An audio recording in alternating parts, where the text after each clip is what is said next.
DTCP plot కొంటే land appreciation అనేది ఒక లాభం, శ్రీగంధం చెట్ల మీద వచ్చే ఆదాయం మరో లాభం. డబుల్ బెనిఫిట్ ఆఫర్ తో సిర్లసీమ 2. ఎన్నికల ముందు మేము అధికారంలోకి వస్తే ఎల్ఆర్ఎస్ ను రద్దు చేస్తామని చెప్పినటువంటి కాంగ్రెస్ పార్టీ మాట మార్చింది. దీనికి సంబంధించి బీఆర్ఎస్ రాష్ట్ర వ్యాప్తంగా ధర్నా చేయాలని రాష్ట్ర పార్టీ పిలుపు మేరకు వరంగల్ ఉమ్మడి జిల్లాలో ప్రతి నియోజకవర్గంలో బీఆర్ఎస్ పార్టీ ధర్నా కార్యక్రమం చేస్తూ ఉంది. దీనికి సంబంధించి మనతో మాట్లాడడానికి మాజీ chief whip Hanamkonda BRS party అధ్యక్షులు వినయ్ భాస్కర్ ఉన్నారు. వారిని అడిగి తెలుసుకుందాం. చెప్పండి, ప్రధానంగా మీ డిమాండ్ ఏంటి? మేము ప్రజలు ఎదుర్కొంటున్నటువంటి సమస్యలను పరిష్కరించాలనే మా ప్రధాన డిమాండ్. అది గత ప్రభుత్వం ప్రతిపక్షంలో ఉన్నప్పుడు ఇచ్చినటువంటి 400 హామీలు కానీ 6 గ్యారెంటీలు కానీ అమలు చేయాలని చెప్పి మేము పదే పదే ఈ ప్రభుత్వాన్ని హెచ్చరిస్తున్నాం, గుర్తు చేస్తున్నాం. ఇదే కాకుండా గత ప్రభుత్వం పేద మధ్య తరగతి వాళ్లకు మరి లబ్ధి చేకూరే విధంగా ఎల్ఆర్ఎస్ స్కీమ్ను ప్రవేశపెడితే ఆనాటి ప్రతిపక్షంలో ఉన్నటువంటి నాయకులు కోమటిరెడ్డి వెంకటరెడ్డి గారు అయితేనేమి, సీతక్క అయితేనేమి, ఉత్తమ్ కుమార్ రెడ్డి అయితేనేమి, రేవంత్ రెడ్డి అయితేనేమి, మరి కాంగ్రెస్ నాయకులందరూ కూడా ప్రజలను రెచ్చగొట్టే విధంగా మేము అధికారంలో వస్తే మరి ఖచ్చితంగా ఈ ఎల్ఆర్ఎస్ను ఉచితంగా రెగ్యులరైజ్ చేస్తామని చెప్పారు. మేము అనేది ప్రధాన డిమాండ్. మరి గతంలో మీరు ఇచ్చినటువంటి హామీని 20,44,000 మంది మరి అప్లై చేసుకున్న వాళ్ళందరికీ కూడా మీరు ఇచ్చిన హామీ ప్రకారము ఉచితంగా రెగ్యులరైజ్ చేయాలంటున్నాం. కానీ ప్రభుత్వం ఆ పేద బడుగు బలహీన వర్గాల నుంచి, మధ్యతరగతి కుటుంబాల నుంచి 20,44,000 కుటుంబాల నుంచి 20,000 కోట్లు దండుకోవాలని చెప్పి అక్రమంగా మరి వీరి దగ్గర నుంచి పైసలు గుంజాలని చెప్పి తీసుకున్నటువంటి నిర్ణయాన్ని మేము ప్రజలకు వివరిస్తున్నాం, ఎండగడుతున్నాం, ఈ ప్రభుత్వాన్ని హెచ్చరిస్తున్నాం. ఖచ్చితంగా మీరు ఈ నిర్ణయాన్ని వెనుకకు తీసుకోవాలని చెప్పి డిమాండ్ చేస్తున్నాం. చూడొచ్చు, అంటే మీ బీఆర్ఎస్ పార్టీ పైన కావచ్చు, బీఆర్ఎస్ నాయకుల పైన అక్రమ కేసులు పెడుతున్నారు, ఏ విధంగా చూడొచ్చు? బీఆర్ఎస్ నాయకుల పైన అక్రమ కేసులు పెడుతున్నారు, ఏ విధంగా చూడొచ్చు?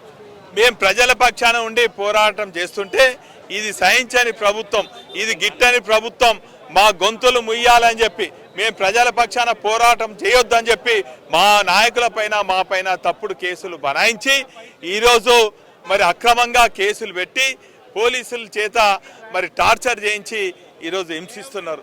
మేము మాది ఉద్యమ పార్టీ, ఉద్యమ నేపథ్యం నుంచి వచ్చినాం, ప్రజల పక్షాన పోరాడే మరి నైజం మాది కాబట్టి ఖచ్చితంగా ఎన్ని అక్రమ కేసులు పెట్టినా, ఎంత నిర్బంధానికి లోనైనా మేము ప్రజల పక్షాన ఉంటాం.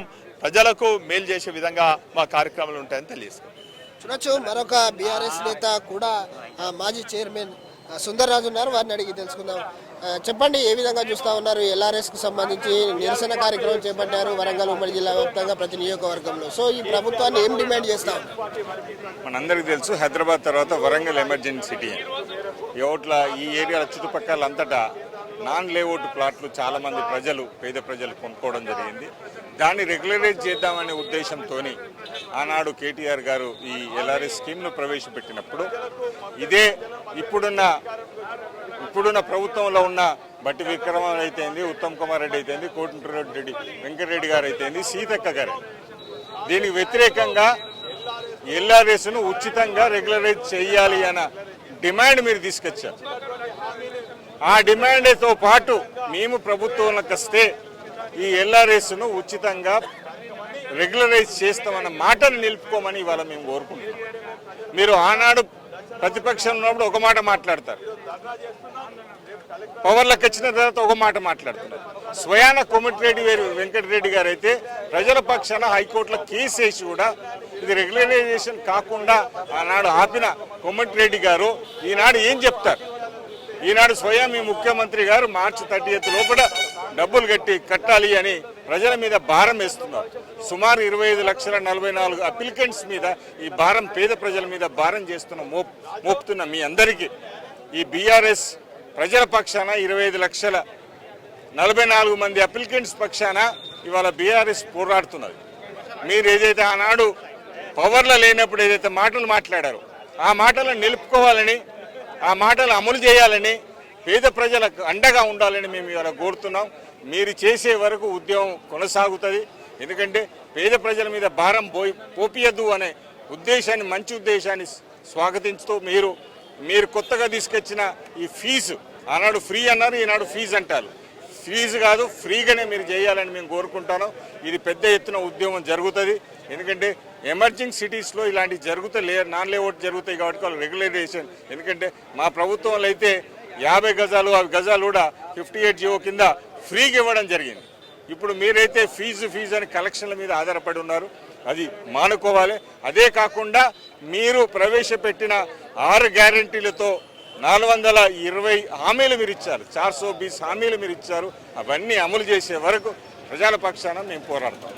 సో చూడొచ్చు, ఏదైతే అధికారంలోకి రాకముందు ఎల్ఆర్ఎస్కు సంబంధించి ఆ ఎల్ఆర్ఎస్ను మేము ఆపేయాలని చెప్పేసి ఆ అసెంబ్లీలో సీతక్క కావచ్చు, కోమటిరెడ్డి వెంకటరెడ్డి మాట్లాడారు. ఇప్పుడు అధికారంకు వచ్చిన తర్వాత మాట మారుస్తున్నారు. ఎల్ఆర్ఎస్ దాదాపు ఫీజు చెప్పేసి వసూలు చేస్తూ ఉన్నారు. గవర్నమెంట్ ఆదాయం సమకూర్చుకునే విధంగా పేద ప్రజలపైన అధిక భారం మోపే విధంగా ఈ రాష్ట్ర ప్రభుత్వం నిర్వహిస్తుంది. దీనికి సంబంధించి దాదాపు హైదరాబాద్ తర్వాత పెద్ద నగరం వరంగల్, అలాంటి వరంగల్లో లేఅవుట్ భూములు చాలా ఉంటాయి. వాటిపైన దాదాపు ఇప్పటికే 25,44,000 మంది దరఖాస్తు చేసుకోవడం జరిగింది. దీనికి మార్చి 15వ తారీఖు కటాఫ్ డేట్ పెట్టడం జరిగింది. దీనికి కటాఫ్కు సంబంధించి మార్చి 15 లోపు ఫీజు కట్టాలని చెప్పేసి అయితే కాంగ్రెస్ ప్రభుత్వం చేస్తూ ఉన్న దాన్ని నిరసనగా ఈరోజు వరంగల్ ఉమ్మడి జిల్లా కాదు రాష్ట్ర పార్టీ పిలుపు మేరకు రాష్ట్రంలో బీఆర్ఎస్ పార్టీ శ్రేణులు నిరసన ధర్నా కార్యక్రమం చేస్తారు. ఇది రద్దయ్యేంత వరకు మా ఉద్యమం కొనసాగుతుందని చెప్పేసి అయితే బీఆర్ఎస్ నేతలు చెప్తా ఉన్నారు.